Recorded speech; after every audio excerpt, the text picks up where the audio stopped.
manifestation qui nous permet de nous rencontrer, d'échanger nos expériences et voir créer des collaborations qui vont nous permettre d'améliorer l'enseignement à distance dans diverses spécialités. Alors, tout d'abord, je remercie M. Saïdani qui m'a tendu la perche concernant l'enseignement au niveau de la faculté des lettres et des langues. En effet, donc, dans ma présentation, je vais mettre l'accent sur les chiffres que nous avons obtenus au niveau de la faculté des lettres et des langues quant à la fréquentation et l'utilisation de la plateforme avant et après la pandémie Covid-19. Mais avant cela, je souhaiterais vous présenter aussi quelques résultats obtenus par le Centre de recherche CREAD, qui représente une étude très intéressante pour tout organisme, université ou centre qui souhaiterait implémenter le dispositif de formation à distance. Donc, je reviens donc sur cette question de pandémie Covid-19 qui a amené les enseignants universitaires, à l'instar de la communauté mondiale, à revoir le mode de transmission du savoir et passer à un travail donc à distance. Cette période est caractérisée par deux temps forts. La première période étant celle du confinement, que nul n'a préparé.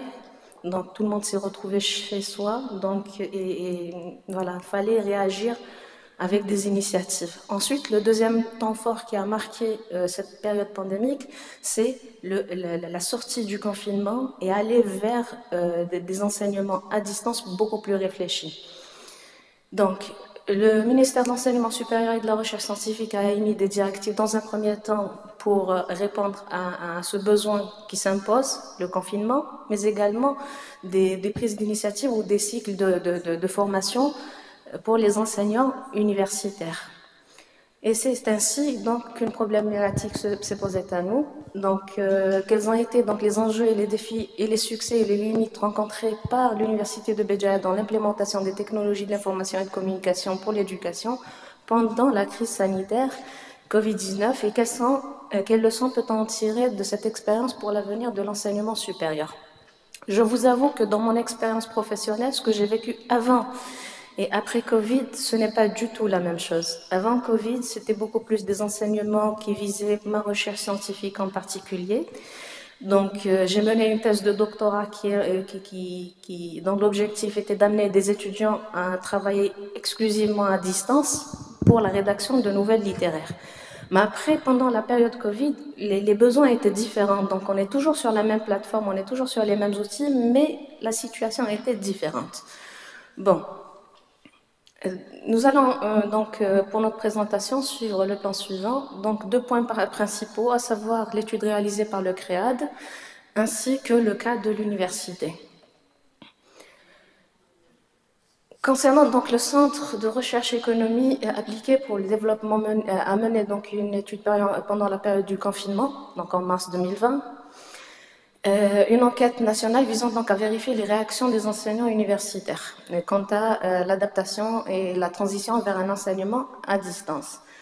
Et ils se sont posés donc deux questions principales, à savoir donc dans quelles conditions techniques et environnementales les enseignants assurent-ils les cours, quelles sont les perceptions et appréciations qu'ils portent sur les directives du ministère. Et ça, c'est pendant la période du confinement, hein, d'accord ?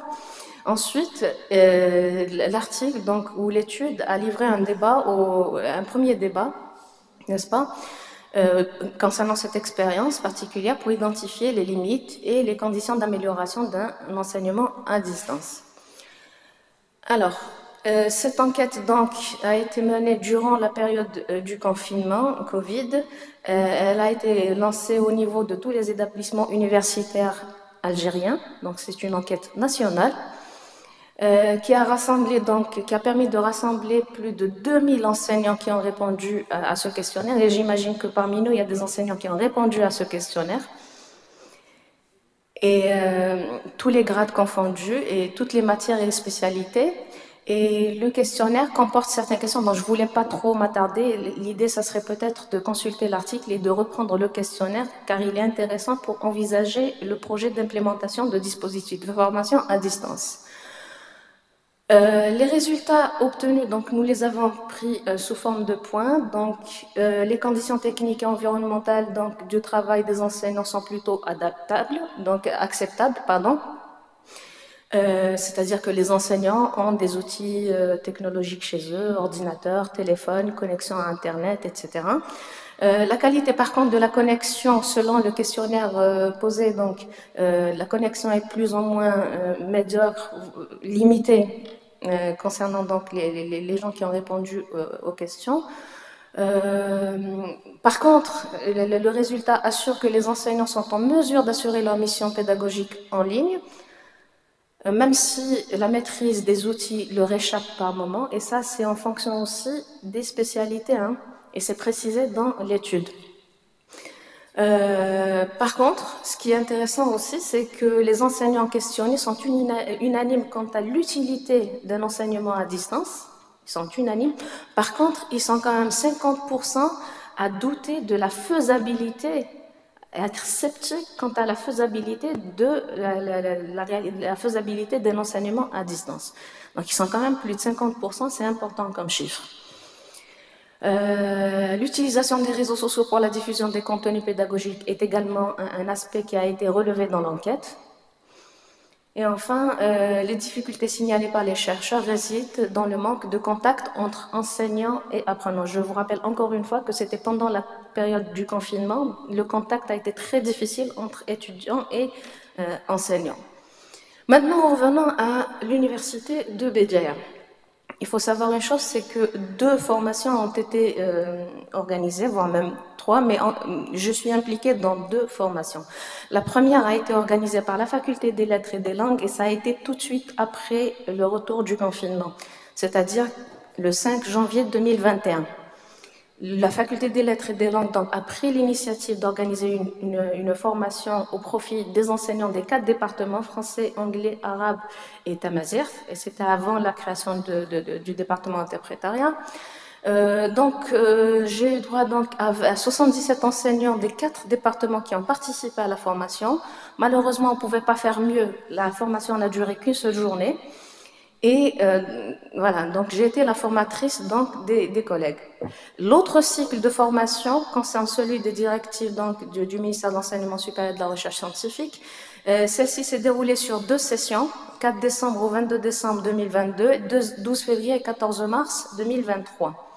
Celle-ci a rassemblé donc plus de 350 participants, dont 48 de la Faculté des Lettres et des Langues et 17 du département de français. Vous voyez que je reviens à chaque fois vers la Faculté des Lettres et des Langues et ce n'est pas anodin. C'est simplement pour vous dire que la Faculté des Lettres et des Langues regroupe donc des enseignants qui ne sont pas forcément préparés à l'usage des technologies d'information et de communication, contrairement à d'autres enseignants des autres facultés. Et donc, on va voir l'utilisation de cette plateforme et ces technologies par des enseignants qui ne maîtrisent pas vraiment, qui maîtrisent mais moyennement. Donc, cette formation a été organisée donc, par l'université et les formateurs sont divers enseignants des diverses facultés, des ingénieurs du centre de calcul et moi-même. Donc, concernant la formation que j'ai assurée moi-même, son contenu est le suivant. Donc, il est organisé sous forme d'objectifs. Au départ, les enseignants seront capables de configurer et structurer un espace cours. L'enseignant sera capable d'exploiter les espaces collaboratifs et évaluer les travaux. Ensuite, une suite de travaux.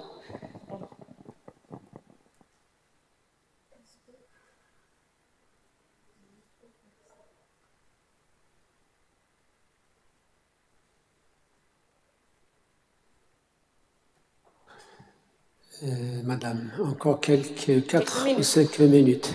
Je vais terminer. Oh, merci. Pourquoi est-ce qu'on ne le voit pas?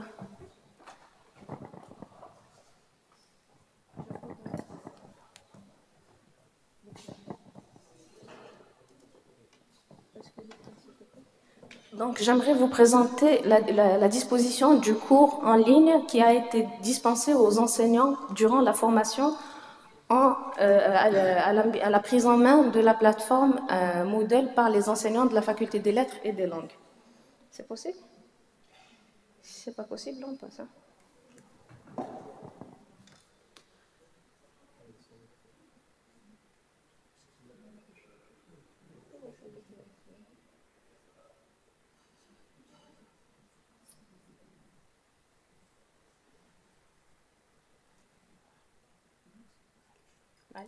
On continue.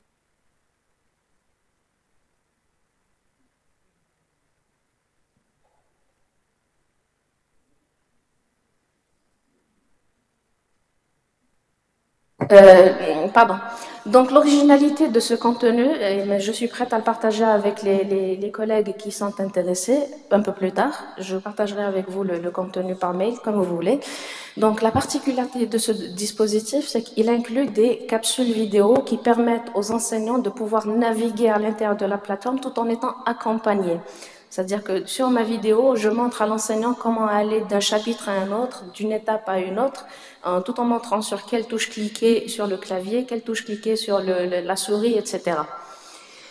Idem donc pour la deuxième formation avec l'université, 2 axes ont été pris en charge, à savoir enseigner à l'ère du numérique et se former pour enseigner.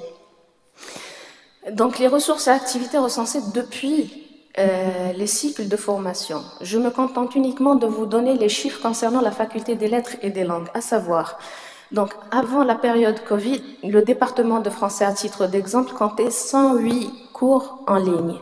Après la période Covid, on compte 1011 cours rien que pour le département d'anglais. Vous voyez ici donc l'importance significative des chiffres qui démontrent la fréquentation et l'utilisation de la plateforme par les enseignants. Ensuite, j'ai pris pour vous quelques exemples d'utilisation d'outils sur la plateforme. Par exemple, pour licence 1, la majorité des outils exploités, ce sont les forums et le dépôt des documents statiques, à savoir les fichiers. Voilà. Et pour la licence 2, c'est la même chose, c'est-à-dire le forum et les fichiers représentent les outils les plus utilisés par les enseignants. 62% des outils employés par les enseignants représentent donc le dépôt de fichiers.